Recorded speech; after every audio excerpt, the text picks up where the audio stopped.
Hello, this is Captain Aquarius, coming to you and doing business again as Dan First with another of the 15-minute videos on the momentous, transformative lunations of 2016 and soon to come with more in 2017.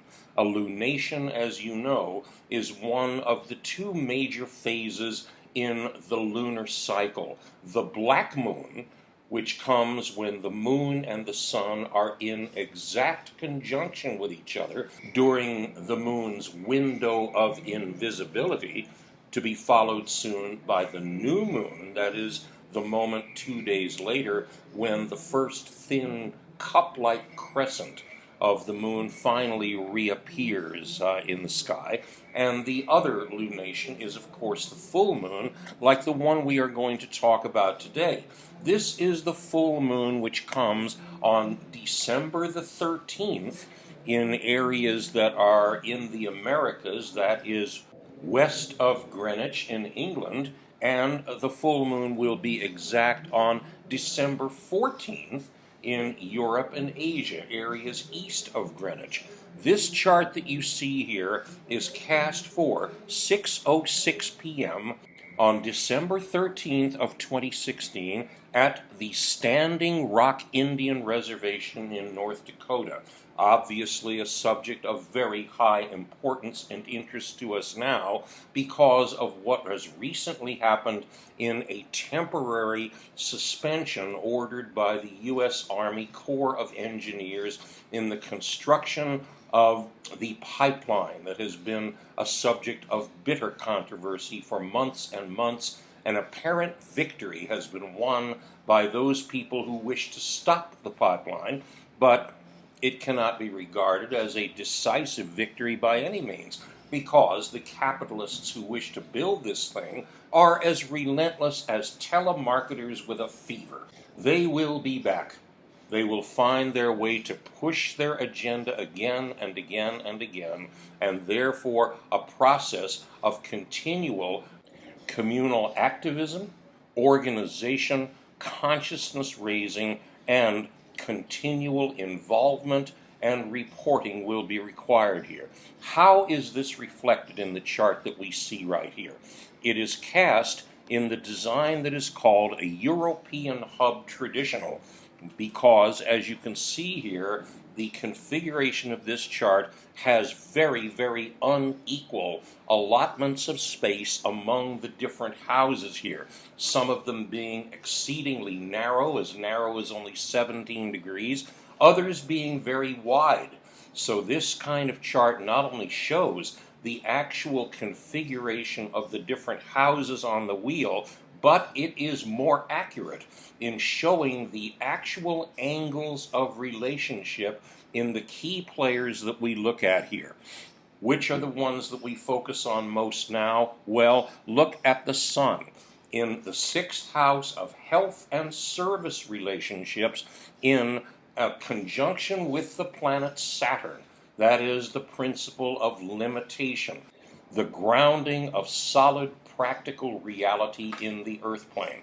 When Saturn is on his game, he represents the ability to focus in very intense concentrations of disciplined energy for the service of important goals. When he is not on his game, that is, when he is afflicted by other planets, as he is here, then what we notice with Saturn instead is a tendency to dig in with very high resistance to become the immovable object who refuses to compromise, to listen, or to accept what anybody else intends. Why is it that Saturn is afflicted in this chart? Well, for one thing, we notice and we can see clearly why this is the chart of a full moon, because the moon in the sign of Gemini in the 12th house is exactly opposite to the sun's position, and thereby is in opposition to Saturn too.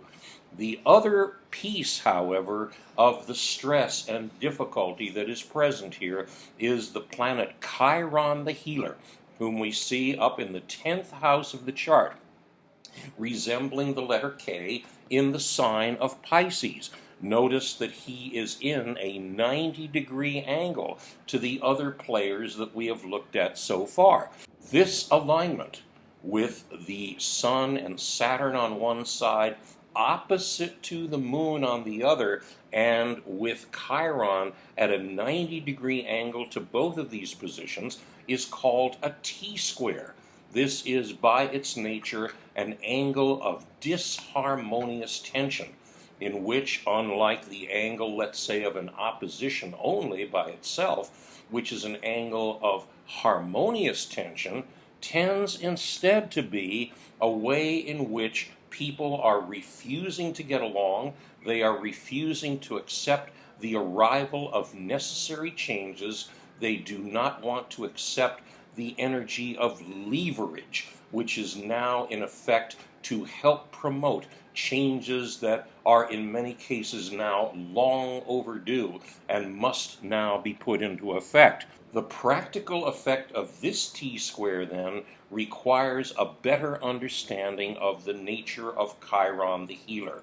He is often called the wounded healer because of his identification with the famous figure in Greek mythology who was brilliant at healing everyone but himself, and who thereby was the symbol and the expression of the many people we know. You may in fact be one of them yourself, who may be able to help bring about useful and necessary changes for the better in the other lives they touch, but who indeed are incapable, it seems, of healing their own wound, whatever it is. And so we begin to look a little more closely at who Chiron is and what he represents. His energy can be said to flow in two different directions, outward and inward. When it is flowing outward, the energy of Chiron the healer is directed as a medicinal force in the service of other lives, in whom Chiron then intends, in cooperation with the healing practitioner, to bring about a necessary change in the life of another person who is being served here.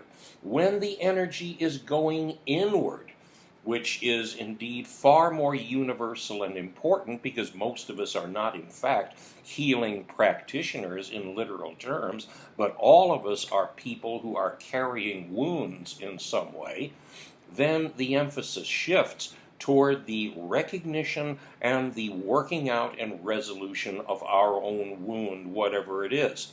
The typical chironic wounds are naturally the wound of the missing love relationship, as all of us wish to love and be loved, and the absence of relationship or the pain of broken relationship will naturally be very keenly felt. Another one very commonly felt right now is the wound of the undiscovered purpose and the underutilized gift in people who are often asking themselves, asking others, what am I supposed to be doing? Either they don't know this and they are looking for their creative direction, or what is often more exasperating, they do know it, but they don't seem to be able to activate themselves toward going for it with resolution and courage. When Saturn and Chiron are in the 90-degree angle as they are here, what we are seeing is an attempt on one side to solve and heal and bring about the resolution of old wounds, and on the other side there is the determination to stick in the mud, to remain firmly entrenched in one's position, not to give an inch. And this is why, you see, the period of time that now begins with this full moon extends through the next black moon at the end of December, and extends as well to the energy of the extremely powerful full moon on January 12th, the last lunation that comes before the American presidential inauguration, is in fact a process of people doing whatever they can either to shift things in the direction of useful, necessary, and salubrious change, or to block change from happening at all. And that's why the tension that is present now, you see, is very often hidden. We notice this, in fact, among other things, in the way that the Gemini moon is hidden in the 12th house of secrets and shadows. And therefore we can infer that even though, of course, there is active communication going on all the time, or at least there is a lot of talking, whether communication is occurring or not. But the important thing right now is the covert arrangements, alignments, bargaining, horse trading, everything else that is going on the eve of December the 13th, which is in fact the date by which challenges to the voting counts in different swing states in the American election must be presented and certified a week before the Electoral College actually casts its formal vote on December 20th. That's why there is an enormous amount of covert negotiating, horse trading, and communicating going on right now. There are other things in this chart which are also notable. However, we notice that the moon there at 22 degrees of Gemini in the 12th house is in a wonderful 120-degree trine with Mars, the warrior, in the sign of Aquarius in the 9th house. The significance of this is obvious to us, I believe, in the way that one thing that helped to solidify the position of the people protesting at the Standing Rock Reservation was that literally thousands of American military veterans all converged on that site to protect the protesters from police who are armed to the teeth and to demonstrate their solidarity with these people.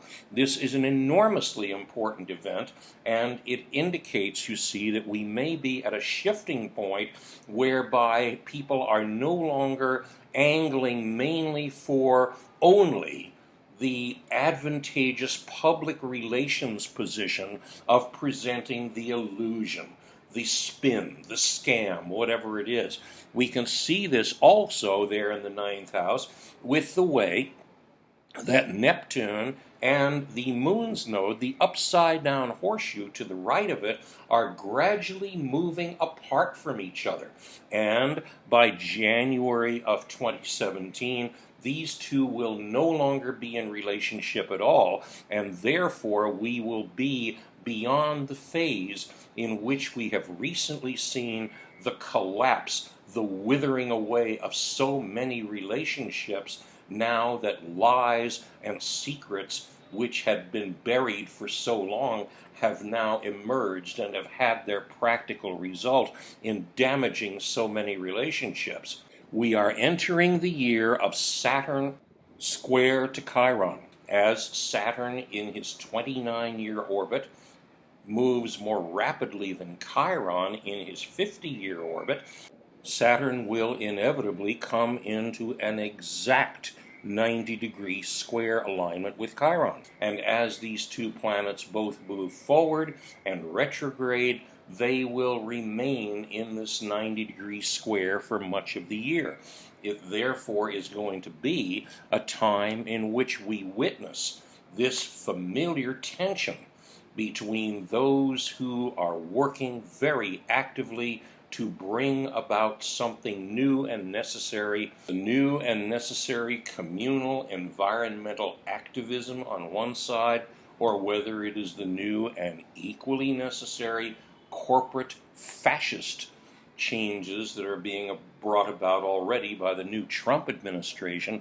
Both of these are in effect, and at the same time, there will be increasing resistance from those who refuse to accept and honor change of any kind. The theme is underscored by Uranus, the bringer of change, in the sign of Aries, in the 11th house of communal and social activism, versus Jupiter, the planet of the institutional power and the money, down in the 5th house of creativity in the chart.